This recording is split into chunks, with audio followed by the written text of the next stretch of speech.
अस्सलाम वालेकुम ट्रेडर्स। मेरा नाम है Adil Sultan, founder of smart trade mastery. आज का टॉपिक बहुत इंपॉर्टेंट है। आज मैं अपने इंडिकेटर में बाय सेल सिग्नल्स के बारे में बताने वाला हूं। तो पूरी वीडियो ध्यान से देखिएगा। चलते हैं चार्ट की तरफ। बाय सेल सिग्नल कैसे क्रिएट होते हैं? सबसे पहले मैं आपको बताता हूं, इसमें दो टाइप के मैंने बाय सेल सिग्नल्स रखे हुए हैं। एक का नाम है पॉसिबल बाय सेल, दूसरे का है रिट्रेस बाय सेल। इन दोनों बाय सेल की कॉमन सेटिंग है यहाँ पर। अब इस कॉमन सेटिंग के हवाले से मैं आपको एंड में बताऊंगा। जो पहले मैंने समझाना है कि पॉसिबल बाय सेल सिग्नल कैसे बनते हैं।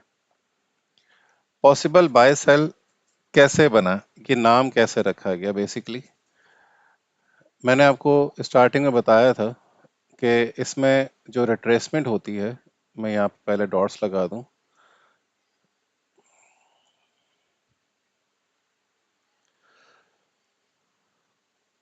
आपको एग्जांपल बताता हूं।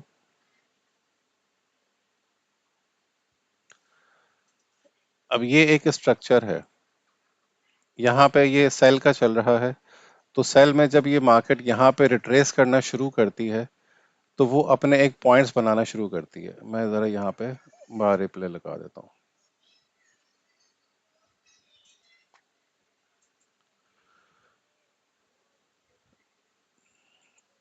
ठीक है। अब देखिएगा कि हमारे पास यहाँ से लेके यहाँ तक की फिब लगी हुई है। ये चेंज ऑफ करेक्टर हुआ है अभी रिसेंटली, और उसके बाद फिर मार्केट अब यहाँ पे रिट्रेस स्टार्ट कर रही है। रिट्रेसमेंट यहाँ से स्टार्ट हुई है। तो उसके बाद ये जब भी वापस आएगी, यानी कि एक हाई बनाएगी, ये पॉसिबल हाई है, कंफर्म नहीं है। ठीक है, क्योंकि अभी मार्केट यहाँ पे फिबोनाची यहाँ पे लगी हुई है। फिबोनाची से पता चल रहा है हमें कि अभी कौन से लेवल पे आ रही है। तो ये रिट्रेसमेंट जब स्टार्ट हुई है, तो मैंने आपसे कहा था कि एक रेफरेंस कैंडल, जिस तरह एक इंडिपेंडेंट कैंडल के लिहाज से ही ये अभी रिवर्स लेके चल रहा है। अभी मार्केट में ये हाई लगा हुआ था, उसके बाद ये वाली कैंडल ने हाई बनाया। तो ये हमारी एक रेफरेंस कैंडल बन गई है, क्योंकि क्लोजिंग हमें इसके हाई से ज़्यादा मिल गई है यहाँ पर।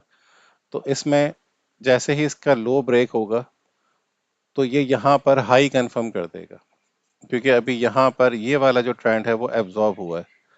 तो जैसे ही एब्जॉर्ब होगा, ये एक हाई कंफर्म करेगा। लेकिन ये जो हाई है, ये 50% से नीचे आ रहा है, और जो सेल सिग्नल बनेगा यहाँ पर, वो भी 38% से भी नीचे आ रहा है। तो हम इस जगह पे ट्रेड नहीं करते हैं। हमें जो ट्रेड करनी होती है, आपने सुना होगा प्रीमियम लेवल और डिस्काउंट लेवल। अब ये प्रीमियम लेवल डिस्काउंट लेवल क्या होते हैं? 50% से अबव लेवल जो होते हैं उसको प्रीमियम डिस्काउंट कहते हैं। अब डाउन ट्रेंड चल रहा है, तो रिट्रेसमेंट अगर 50% से अबव एरिया का जो होगा वो हमारा प्रीमियम लेवल होगा। और अगर अप ट्रेंड चल रहा है, तो जब रिट्रेस करती है तो नीचे की तरफ हमें 50% से नीचे का जो एरिया आता है, वो 50 60 70% वाला, वो हमारा डिमांड बोल रहा हूँ, डिस्काउंटेड जोन होता है। डिमांड जोन भी वहां देखी जाती है जहां डिस्काउंटेड जोन होते हैं। तो अप ट्रेंड में डिस्काउंट और डाउन ट्रेंड में प्रीमियम, यानी कि ये 50 लेवल से अबव लेवल जो होते हैं, बस ये आप सिंपल इसको रखिएगा कि 50% से अबव जो रिट्रेसमेंट होती है, वहां पे हमने बाय सेल के सिग्नल्स देखने हैं। तो रिट्रेसमेंट पर हमने ट्रेड करनी है। जैसे ही ये रिट्रेसमेंट ऊपर जा रही है, तो ये हमें पॉसिबल सेल कंफर्म कर रही है कि यहाँ पे पॉसिबल हाई है, और ये यहाँ पे सेल कंफर्म कर रही है इस कैंडल पर, इस कैंडल पर, या इस कैंडल पर, और अभी इस कैंडल पर। तो ये सारे हाई इसने कंफर्म किए हैं। हमने सबसे पहले मैं पॉसिबल बाय सेल के फीचर्स दिखाता हूँ। इसमें लिखा हुआ है पॉसिबल बाय सेल। यहाँ पे एक मैंने फिल्टर लगाया हुआ है, सॉरी मोड है ये, aggressive mode, precise mode. Aggressive means ऐसा नहीं है कि बहुत सारे सिग्नल देगा। एग्रेसिव का मतलब ये है कि जो प्राइस यहाँ पे आ रही है, अभी यहाँ पे उन्होंने सेल दिया है, तो इससे अबव सेल अगर आएगा, इस प्राइस से अबव अगर सेल आएगा तो वो लेगा। मैं आपको यहाँ पे एग्जांपल करने के लिए इसको थोड़ा सा नीचे कर लेता हूँ, बल्कि ये वाला इनपुट भी मैं समझा देता हूँ। बेसिकली मिनिमम रिट्रेसमेंट और मैक्सिमम रिट्रेसमेंट। हमने एक जोन मार्क कर दिया है कि कहाँ पे हमें रिट्रेसमेंट पे सिग्नल चाहिए। अब फर्ज करें मैंने यहाँ पे लिखा है 60%, 60 लिखा हुआ है, 60% है बेसिकली। तो मुझे ये 60% से अबव के जो सिग्नल होंगे मुझे सिर्फ ये वो दिखाएगा, इसके अलावा नहीं। तो ये वाला जो सिग्नल बन रहा है ये भी यहाँ पे आके कंफर्म हो रहा है, तो ये लेवल हमारा 60% से नीचे आ रहा है।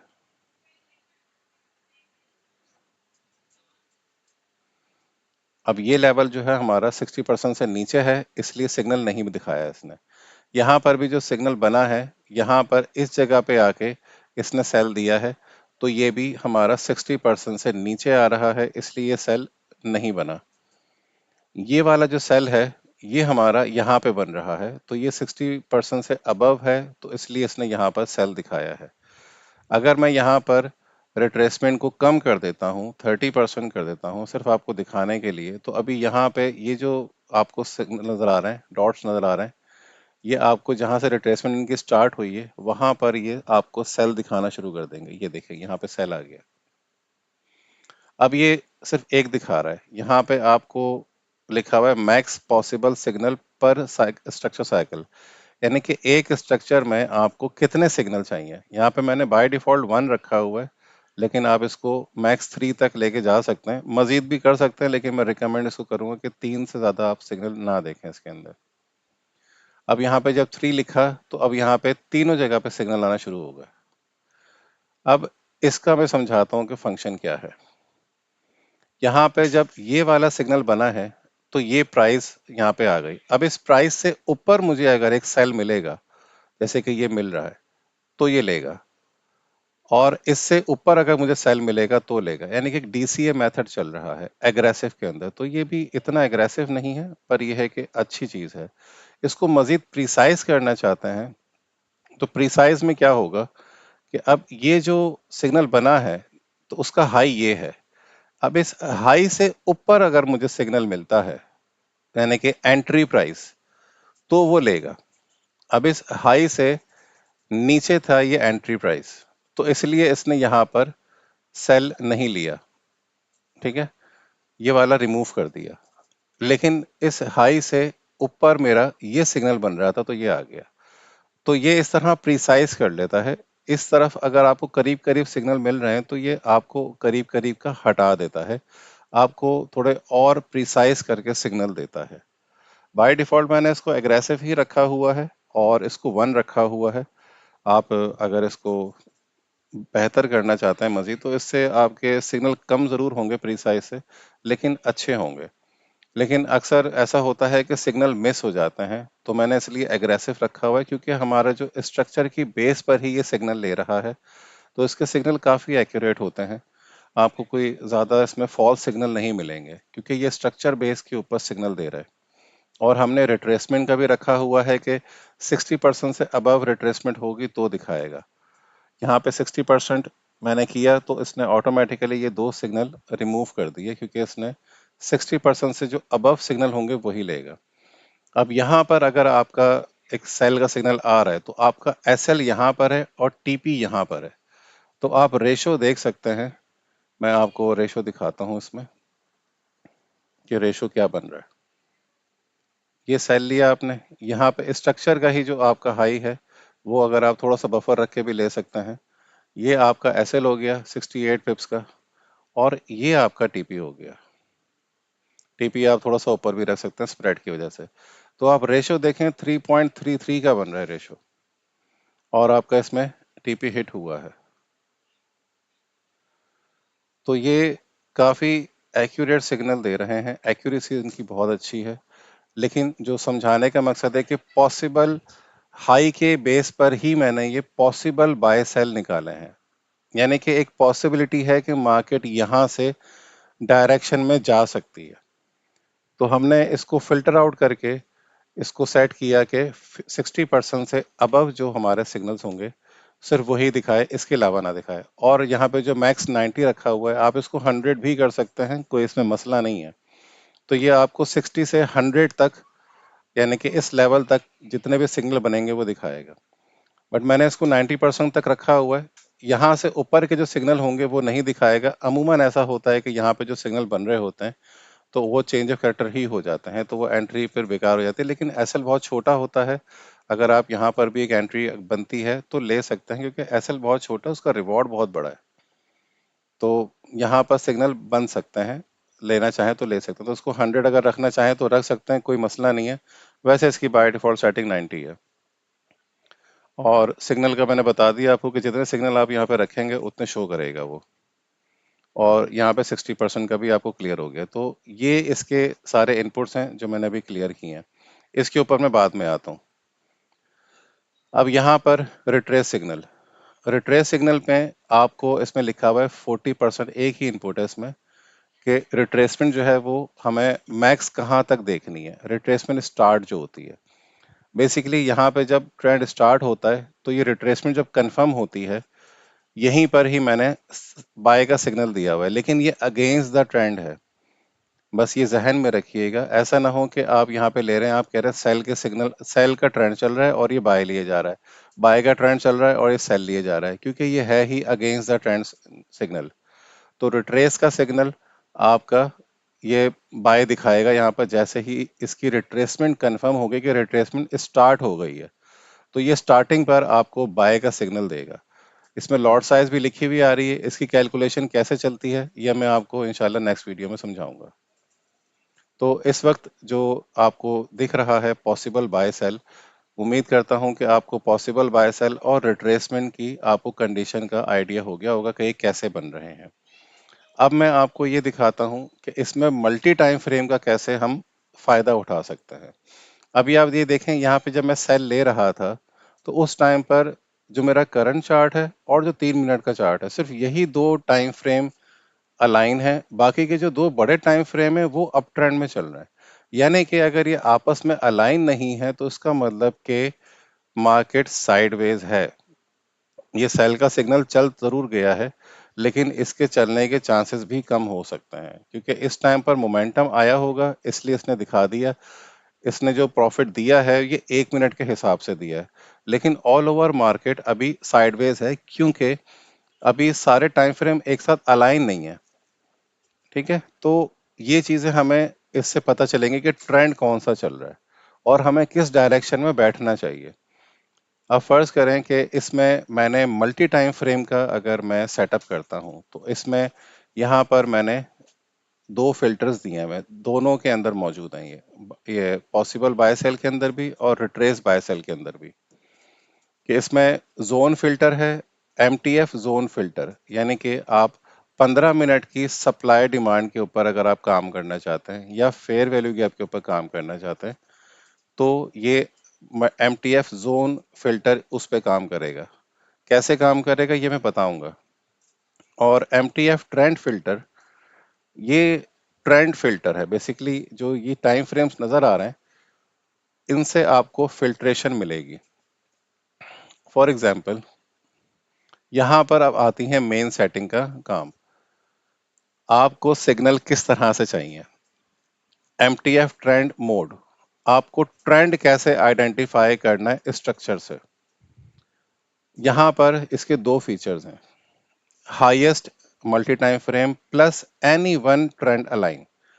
अच्छा, एक चीज नोट करनी है आपने, चार्ट से ये ट्रेंड नहीं आइडेंटिफाई करेगा, क्योंकि चार्ट पर जो ट्रेंड चल रहा है इस इनपुट का मल्टी टाइम फ्रेम से कोई लेना देना नहीं है। अगर आपको चार्ट का चाहिए कि मुझे चार्ट से पता चले कि ट्रेंड क्या चल रहा है, तो फिर वो चार्ट तक महदूद है। लेकिन जब आप मल्टी टाइम फ्रेम से ट्रेंड को आइडेंटिफाई करवाना चाहते हैं, तो उसमें फिर करंट चार्ट का कोई अमल दखल नहीं होगा।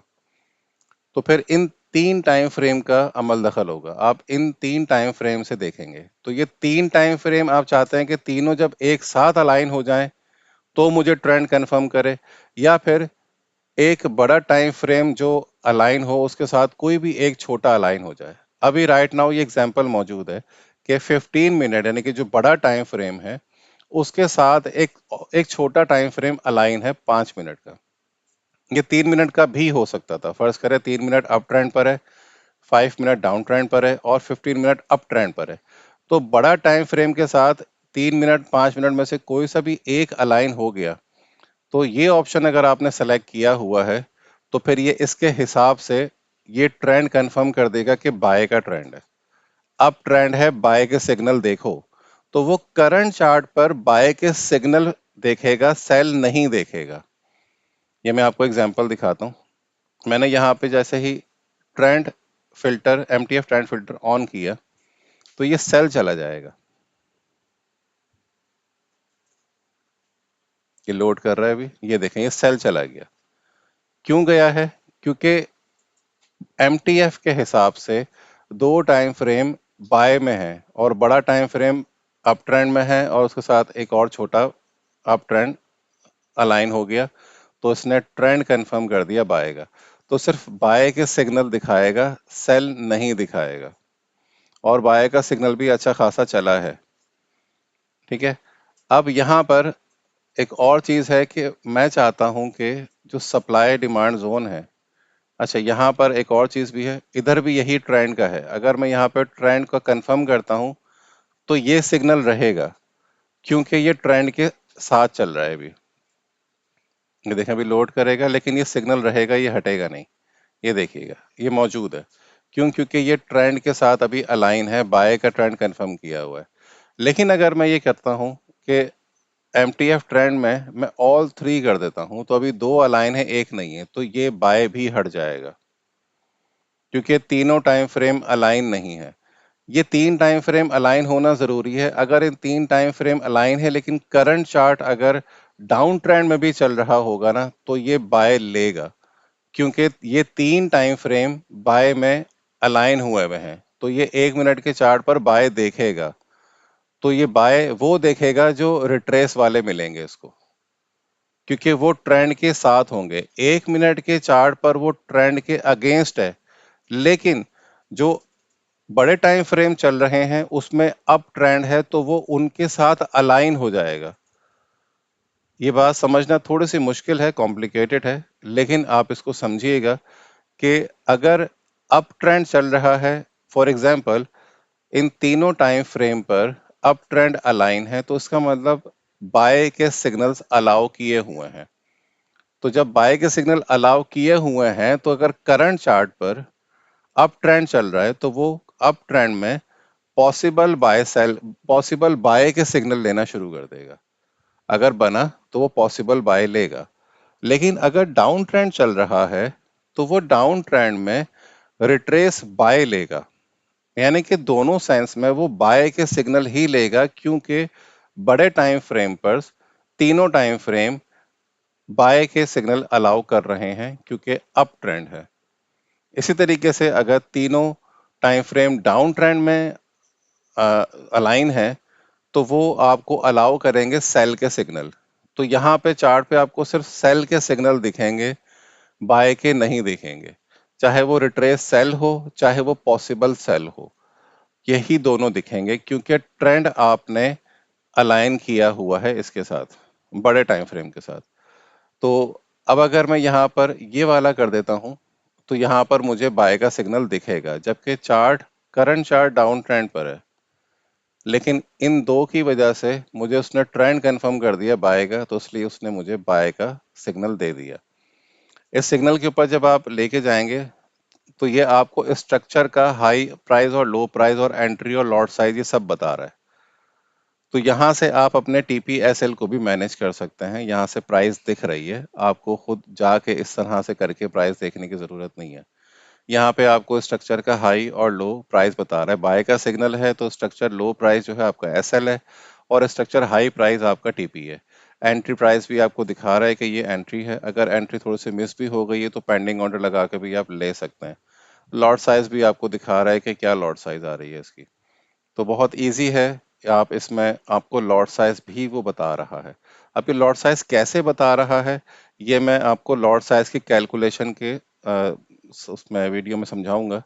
लेकिन आपको सिर्फ ये बताना है कि लॉट साइज भी शो कर रहा है, तो आपको लॉट साइज कैलकुलेट करने की जरूरत नहीं है। यहाँ पे कैलकुलेटेड आ रही है, इसी लो प्राइस के एसएल के हिसाब से ये लॉट साइज बता रहा है। ओके। अब यहाँ पर हमने एक जो डायरेक्ट चार्ट के ऊपर जो बाय सेल किस तरीके से डिजाइन हो रहे हैं, पॉसिबल बाय सेल सिग्नल और रिट्रेस बाय सेल सिग्नल मैंने बता दिया। स्ट्रक्चर के साथ मल्टी टाइम फ्रेम के ट्रेंड से फिल्टर करना, मतलब ट्रेंड को फिल्टर करना, वो कैसे होता है वो भी मैंने अभी आपको समझा दिया। ये इनपुट इसका बहुत इंपॉर्टेंट है, जो आपको ट्रेंड मोड बताता है कि ट्रेंड किस तरह से आइडेंटिफाई करना है। इसको by default all three MTF trend align कर दें, यही इसके अच्छे हैं, इसमें एक्यूरेसी ज्यादा होती है। ये भी अच्छा है, बुरा नहीं है, ये दोनों ही अच्छे हैं। इसकी ज्यादा एक्यूरेसी है, इसकी थोड़ी सी कम है। बस ये है कि इसमें थोड़ी लचक आ जाती है, इसमें आपको स्ट्रिक नहीं होता। इसमें स्ट्रिक है कि आपको तीनों टाइम फ्रेम जब अलाइन होंगे तभी आपको वो ट्रेंड कंफर्म करे, तो फिर उसी के हिसाब से बाय सेल बनेगा, वरना बनेंगे ही नहीं। इसमें यह है कि थोड़ी सी लचक होगी। इसमें दो टाइम फ्रेम फ्रेम भी अलाइन अलाइन हो गए, तो सबसे बड़ा टाइम फ्रेम इसमें जरूरी है।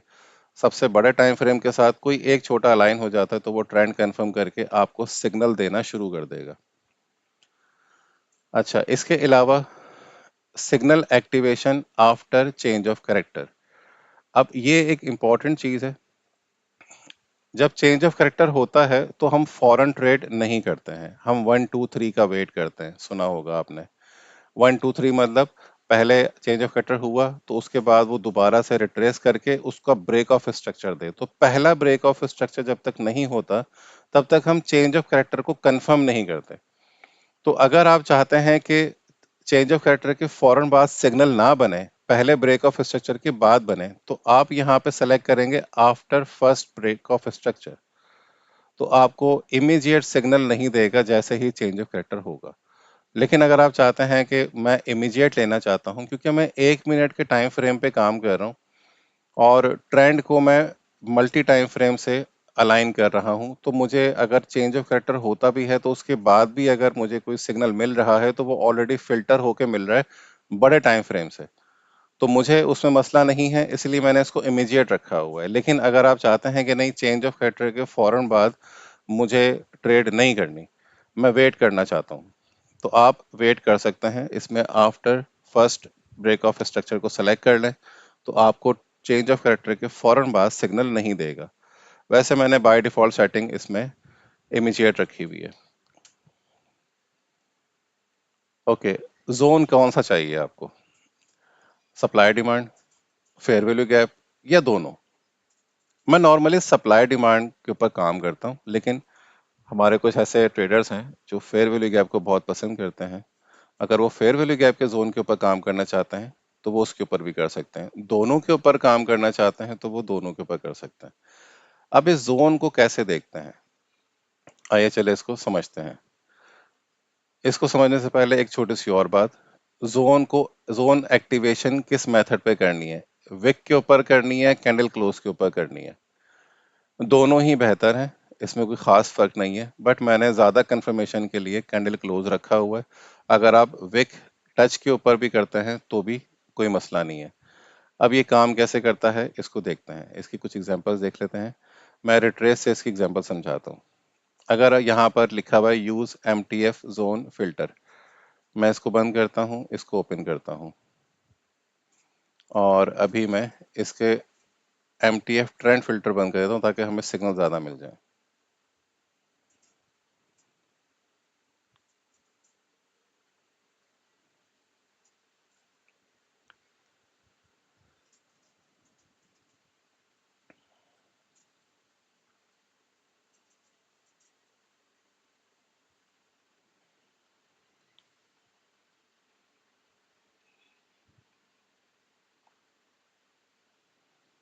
आई थिंक मैंने सप्लाई डिमांड बंद की हुई है, इसलिए सिग्नल शो नहीं हो रहा है। यस, ये बंद है।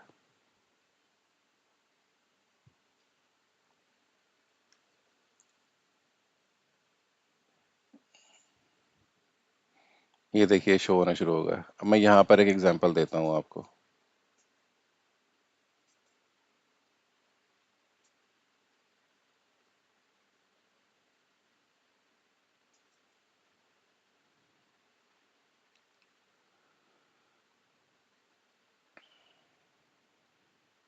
सिग्नल वैसे ही बनेंगे जिस तरह बन रहे हैं, सिर्फ ये फिल्टर हैं।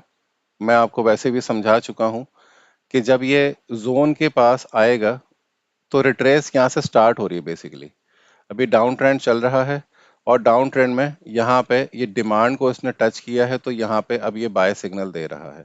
अभी ये यूज नहीं हो रहा है, ये मैंने ऑफ किया हुआ है। अगर ये होता तो फिर अभी 15 मिनट सिर्फ अभी अलाइन है, बाकी कोई चार्ट अलाइन नहीं है, यहाँ पे कोई सिग्नल नहीं आता। लेकिन मैंने अभी मल्टी टाइम फ्रेम का ट्रेंड ऑफ किया हुआ है, तो इसलिए मुझे दिखा रहा है अभी ये। अब जैसे ही ये डिमांड जोन पे जब टच होगा, सॉरी कैंडल क्लोज होगी, ये कैंडल क्लोज हो गई यहाँ पर डिमांड जोन के अंदर। अब ये वेट करेगा रिट्रेस बाय का। तो जैसे ही रिट्रेस बाय इसको मिलेगी, ये सिग्नल ले लेगा। तो यहाँ पर इसने बाय ले लिया। अब यहाँ पर तो जोन सप्लाई जोन है, यहाँ पे बाय क्यों बना?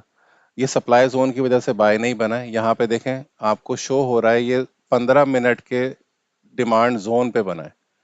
तो पीछे एक डिमांड जोन है जो कि अभी ब्रेक हो चुका होगा, इसलिए यहाँ से रिमूव हो गया है। मैं इसको पीछे कर लेता हूँ जब ये सिग्नल बना था।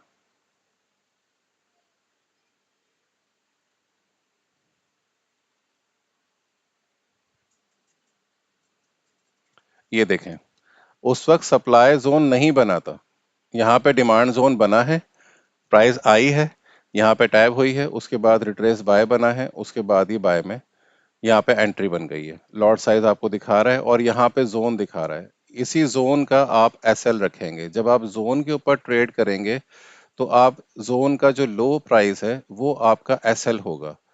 और इसका आपने रेशो 1 रखना है तो रेशो 1 भी रख सकते हैं, या फिबोनाची के लिहाज से भी आप इसका टीपी ले सकते हैं।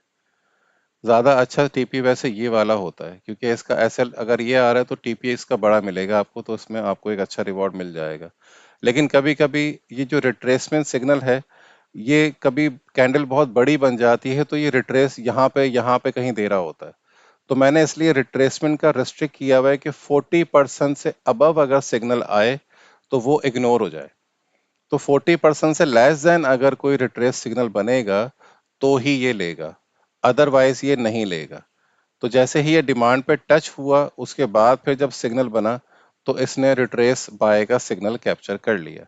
तो डिमांड के साथ ये बाय के सिग्नल और सप्लाई के साथ सेल के सिग्नल अलाइन हुए हुए हैं। ठीक है, तो अभी यहाँ पे रिट्रेस सेल नहीं आएगा, क्योंकि यहाँ पे पॉसिबल सेल बन सकता है, क्योंकि अभी डाउन ट्रेंड चल रहा है। तो डाउन ट्रेंड के अंदर आपको रिट्रेस बाय ही नजर आएंगे। तो डाउन ट्रेंड में रिट्रेस बाय, अप ट्रेंड में रिट्रेस सेल नजर आएंगे। मैं थोड़ा सा पीछे करता हूँ, आपको दिखाता हूँ, रिट्रेस सेल भी आपको मिलेगा, वो अप ट्रेंड में मिलेंगे आपको।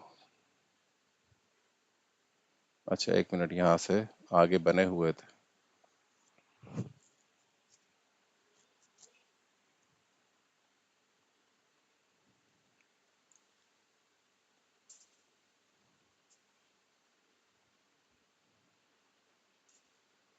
ये रहा।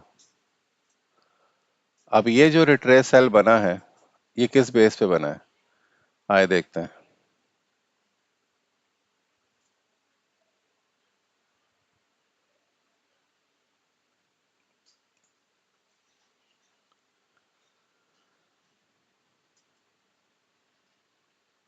ये देखिए, यहाँ पे सप्लाई आ रही है। तो सप्लाई के अंदर जैसे ये एंटर हुआ, तो उसके बाद यहाँ पे जैसे सिग्नल बना रिट्रेस सेल का, तो इसने सेल ले लिया। तो जैसे ही आपका डिमांड जोन पे आएगा तो वो रिट्रेस बाय लेगा, सप्लाई पे टच होगा तो फिर वो आपका रिट्रेस सेल देखेगा। इसी तरीके से पॉसिबल बाय सेल भी चलेगा। यानी कि पॉसिबल बाय सेल को वैसे मैं जोन के बगैर चलाता हूँ, क्योंकि मैं उसको स्ट्रक्चर के साथ देखता हूँ।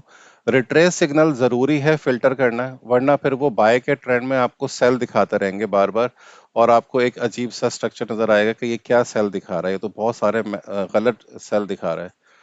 तो आपको इसको डिमांड जोन सप्लाई जोन के साथ फिल्टर करके ही देखना है। अगर आप मल्टी टाइम फ्रेम यूज नहीं भी कर रहे हैं ट्रेंड के लिए, तो एटलीस्ट आपको रिट्रेस सिग्नल को फिल्टर करने के लिए सप्लाई डिमांड जोन की जरूरत है। उसके बगैर आप इसको यूज करेंगे तो रिस्की होगा, आपके पोर्टफोलियो डैमेज कर सकता है, क्योंकि ये अगेंस्ट द ट्रेंड चल रहा है। हमने ट्रेंड के साथ इसको अलाइन करना है, तो ये अच्छे काम करते हैं। ठीक है, तो ये आपको रिट्रेस सिग्नल का मैंने समझा दिया, मल्टी टाइम फ्रेम के हिसाब से आपके जोन का भी बता दिया। अब ये जोन अभी 15 मिनट का है, अगर आप चाहें तो उसको 5 मिनट का भी कर देंगे, तो ये 5 मिनट के हिसाब से आपको इसकी सप्लाई डिमांड जोन को देखकर उसके साथ आपको अलाइन करके सिग्नल दे देगा। तो जिस टाइम फ्रेम के साथ आप जोन को अलाइन करना चाहते हैं, ये उसी टाइम फ्रेम के जोन के हिसाब से आपको बाय सेल का सिग्नल देगा। सप्लाई के साथ सेल देखा और डिमांड के साथ आपको बाय देगा। तो ये है जोन का ताल्लुक, के जोन के जरिए कैसे फिल्टर होना है और मल्टी टाइम फ्रेम में ट्रेंड के जरिए कैसे फिल्टर होना है। तो उम्मीद करता हूं कि ये वीडियो थोड़ी सी बड़ी हो गई है, लेकिन मैं उम्मीद करता हूं कि आपको सिग्नल्स के हवाले से समझ आ गया होगा कि ये किस तरीके से काम कर रहे हैं। नेक्स्ट वीडियो में मैं इंशाल्लाह आपको लॉट साइज की कैलकुलेशन बताऊंगा, जो कि इसका बहुत बेहतरीन फीचर है। तो इंशाल्लाह मिलते हैं नेक्स्ट वीडियो में, तब तक ख्याल रखिएगा अपना। अल्लाह हाफिज। Trade smart with smart trade mastery.